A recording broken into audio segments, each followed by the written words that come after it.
जयपुर हवाई अड्डे पर सुरक्षा कर्मियों ने शुक्रवार को बिना किसी कागजात के पाकिस्तान जाने के लिए पहुंची नाबालिग लड़की को पुलिस को सौंप दिया। एक अधिकारी ने ये जानकारी दी। एयरपोर्ट थाना के प्रभारी दिग्पाल सिंह ने बताया कि सिकर की श्री माधोपुर निवासी लड़की बिना किसी कागजात के शुक्रवार को पाकिस्तान जाने के लिए जयपुर हवाई अड्डे पहुंची। लड़की के पूछताछ में बताया कि वो इंस्टाग्राम पर दोस्त बने एक युवक से मिलने के लिए पाकिस्तान जाने हवाई अड्डे आई। दिग्पाल सिंह ने बताया कि लड़की के पास कोई कागजात नहीं था। वहीं जयपुर से पाकिस्तान जाने के लिए भी कोई उड़ान सेना नहीं है। उन्होंने बताया कि लड़की के परिजनों को सूचित कर दिया गया है। उन्हें यहां पहुंचने पर लड़की को उन्हें सौंप दिया जाएगा। जी एयरपोर्ट पे आई और एयरपोर्ट पे उसने टिकट काउंटर पे कहा कि मुझे पाकिस्तान जाना है, इसलिए मुझे लाहौर की टिकट दे दो। जो एयरपोर्ट पे जो टिकट देने वाले और CISF ने उससे पूछा कि भाई आपके पास वीज़ा पासपोर्ट है क्या, तो मना किया। उनको डाउटफुल लगा। उन्होंने डाउट को ध्यान में रखते हुए लोकल पुलिस स्टेशन को सूचित किया। लोकल पुलिस स्टेशन पर लेके आए, उससे बातचीत शुरू की। बातचीत में उसने बताया कि मेरा नाम गजल है और मेरी बुआ के साथ 3 साल पहले मैं यहाँ आई हूँ और मैं श्री माधोपुर के पास गांव का नाम बताया, वहाँ रह रही थी। मेरी बुआ से आज मेरा झगड़ा हो गया, मैं वापस पाकिस्तान जाना चाहती हूँ। उसे और डिटेल में पूछताछ की तो नहीं तो उसके पास में पैसा, न उसके पास में वीज़ा वगैरह था और वो अपनी बात पे अडिग रही कि मैं तो वहीं क्यों। लेकिन जब हमने लोकल वेरीफाई किया, वहाँ पे लोकल पुलिस स्टेशन से और ज़िले से वेरीफाई किया कि कैसे आई थी, कब आई थी, इसके बारे में से डिटेल पूछताछ की। केंद्रीय गृह मंत्री अमित शाह ने तमिलनाडु के रामेश्वरम में doctor APJ Abdul Kalam memories never die पुस्तक का विमोचन किया। सभा को संबोधित करते हुए उन्होंने डॉक्टर APJ अब्दुल कलाम की पुस्तक India 2020 vision for the new millennium का हवाला देते हुए रोड मैप पर प्रकाश डाला। अमित शाह का कहना है कि India 2020 vision for the new millennium पुस्तक में डॉक्टर APJ अब्दुल कलाम ने भारत के विकास के रोड मैप पर प्रकाश डाला। उन्होंने 3 बातें कही। भारत को अपनी क्षमता पहचानी होगी, प्रौद्योगिकी आधारित अर्थव्यवस्था विकसित करनी होगी और कृषि एवं उद्योग तथा शहरों और गांव के बीच संतुलित विकास सुनिश्चित करना होगा। India 2020 vision for the new millennium, ये पुस्तक में अब्दुल कलाम जी ने भारत के भविष्य को, भारत के विकास की रोड मैप को रेखांकित करने का काम किया। அந்த அவருடைய கனவு, அவருடைய திட்டத்தை எல்லாம் India 2020 a vision for the new millennium என்ற புத்தகத்தின் மூலம் ரொம்ப அழகா ஒரு ரோட் மேப்னு சொல்லக்கூடிய ஒரு வளர்ச்சி பாதையை திட்டமிட்டு தெளிவாக நமக்கெல்லாம் விட்டு சென்றார்। मैंने उसका अनुवाद बहुत अच्छे से पढ़ा है। प्रमुख रूप से उन्होंने 3 बातें विशेषकर भारत के युवाओं के लिए देश के सामने रखी थी। एक, भारत ने राष्ट्र के रूप में अपने पोटेंशियल को पहचान कर उसको उजागर कर भारत का विकास करना होगा।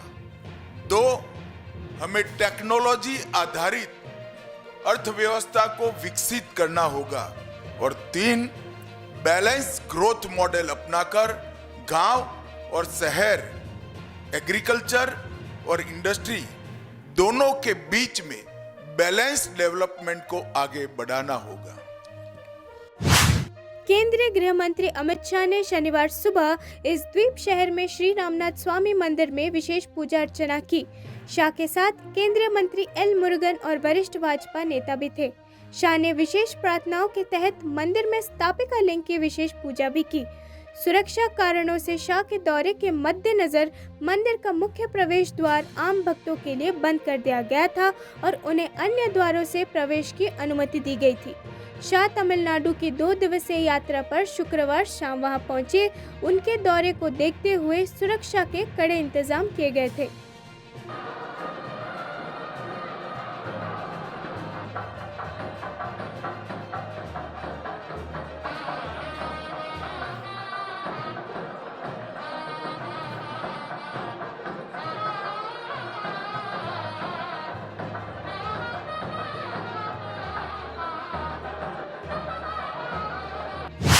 मणिपुर की स्थिति पर जयंत चौधरी का कहना है कि मणिपुर और यहाँ के लोगों का दर्द समझना प्रधानमंत्री मोदी की जिम्मेदारी है।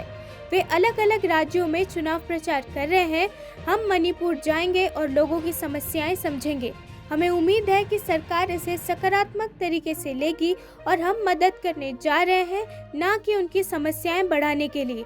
बीजेपी ने मुद्दे को भटकाने की कोशिश की और वे संसद में इस मुद्दे पर चर्चा करने के लिए तैयार नहीं हैं। जो उनकी नाकामियां हैं उसके बीच प्रधानमंत्री की जिम्मेदारी बनती है कि मणिपुर की पीड़ाओं को समझें, वहाँ के लोगों से संवाद करें। लगातार वो भाषण देते हैं, कार्यक्रम करते हैं, राजनीतिक अपना अभियान चलाते हैं, वो राजस्थान जाते हैं। बीजेपी को बढ़ाने के लिए उनको कोई मौका मिलता है तो वहाँ जाते हैं, लेकिन देश की संरक्षण का जब सवाल उठता है, देश के लोगों की जहाँ पीड़ाएं होती हैं, जहाँ दिक्कतें होती हैं, वहाँ कभी दिखते नहीं। तो हमारी जिम्मेदारी बनती है, हम लोग सब राजनीतिक मुख्यधारा से जुड़े हुए लोग हैं, वहाँ मणिपुर में जाएंगे, लोगों की पीड़ाएं सब सुनेंगे, उनकी बात समझेंगे। पिछले कुछ हफ्तों से राष्ट्रीय राजधानी और अन्य इलाकों में हो रही लगातार बारिश के बीच दिल्ली एनसीआर में कंजक्टिवाइटिस के कई मामले सामने आए हैं। दिल्ली एनसीआर में कंजक्टिवाइटिस के मामले बढ़ रहे हैं और एम्स के RP centre for ophthalmic science के प्रमुख डॉक्टर जे.एस. तितियाल के अनुसार राष्ट्रीय राजधानी में प्रतिदिन 100 मामले सामने आ रहे हैं।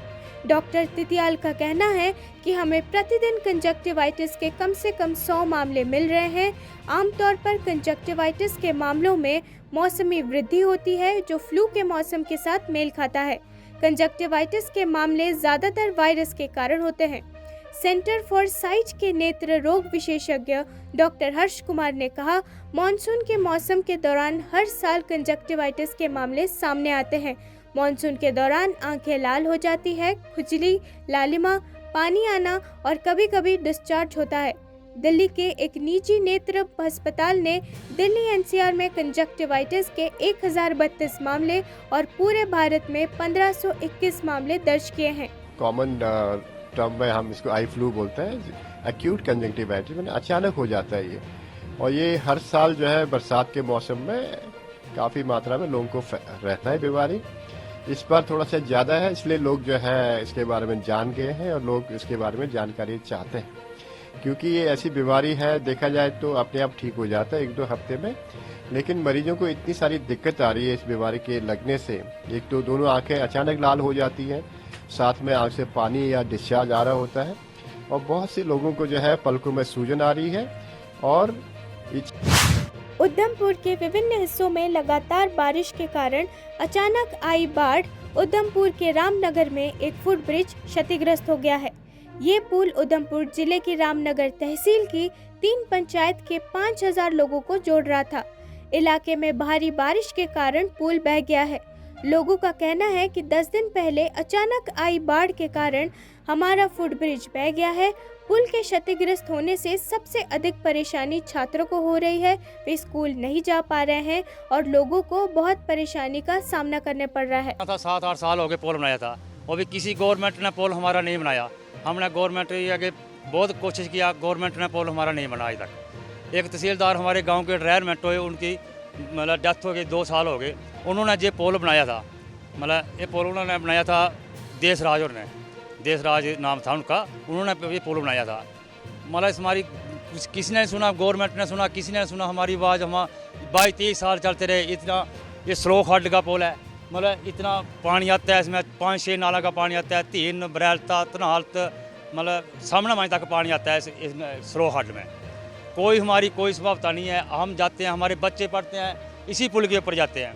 इसी पुल पे कोई बीमार हो जाता है, कोई डिलीवरी केस हो जाता है, हमारे लिए यही था। 7-8 साल का हम ऐसे जा रहे थे ना, हमारे को कोई परेशानी नहीं थी। ये आज 10-15 दिन हो गए हमारा ऐसे बहुत वर्षा हुई है। राजस्थान विधानसभा चुनाव की रणनीति पर मंथन करने जयपुर आए जेपी नड्डा ने मोती डूंगरी गणेश मंदिर पूजा अर्चना कर भगवान से आशीर्वाद लिया। आज नड्डा पूरे दिन प्रदेश कार्यालय में रहेंगे और पार्टी नेताओं और पदाधिकारियों के साथ बैठक करेंगे। भगवान गणेश के दर्शन करने के बाद जेपी नड्डा पार्टी कार्यालय पहुंच गए हैं, जहां पार्टी पदाधिकारियों के साथ उनकी बैठक शुरू हो गई है। जेपी नड्डा पूरे दिन पार्टी कार्यालय में बिताएंगे। इस दौरान लगातार नेताओं और पदाधिकारियों की बैठक लेंगे। बैठक में पूर्व मुख्यमंत्री वसुंधरा राजे, केंद्रीय मंत्री गजेंद्र सिंह, प्रभारी अरुण सिंह, प्रदेश अध्यक्ष CP जोशी समेत पार्टी के कई नेता और पदाधिकारी मौजूद हैं।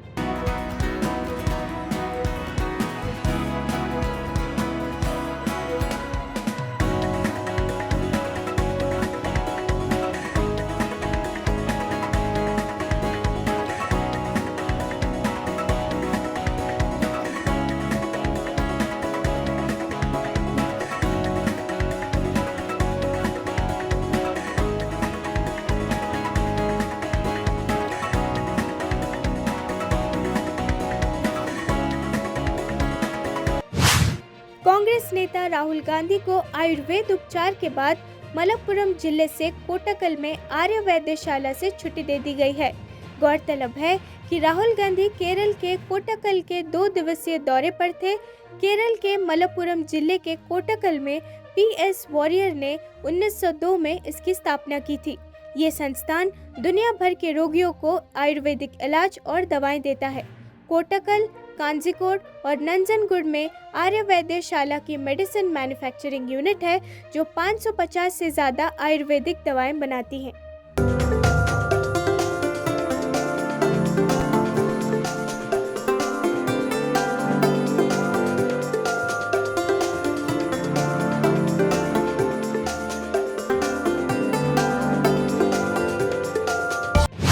प्रधानमंत्री नरेंद्र मोदी ने राष्ट्रीय शिक्षा नीति की शुरुआत की 3री वर्षगांठ पर दिल्ली के प्रगति मैदान भारत मंडपम में अखिल भारतीय शिक्षा समागम का उद्घाटन किया। इस मौके पर केंद्रीय शिक्षा मंत्री धर्मेंद्र प्रधान ने कहा कि शिक्षा नीति को लेकर प्रधानमंत्री का दृष्टिकोण प्रेरणादायक रहा है। कार्यक्रम को संबोधित करते हुए केंद्रीय शिक्षा मंत्री धर्मेंद्र प्रधान ने कहा, 2014 से देश में शिक्षा नीति को लेकर प्रधानमंत्री मोदी का दृष्टिकोण मार्गदर्शन और प्रेरणा का रहा है। दूरदर्शिता, मार्गदर्शन, प्रेरणा देने वाला रहा है। इस अवसर पर मैं उल्लेख करना चाहता हूं कि आजादी आंदोलन के दौर और उसके बाद महात्मा गांधी जी, रविंद्रनाथ टैगोर जी, स्वामी विवेकानंद जी, महर्षि अरविंद जी से लेकर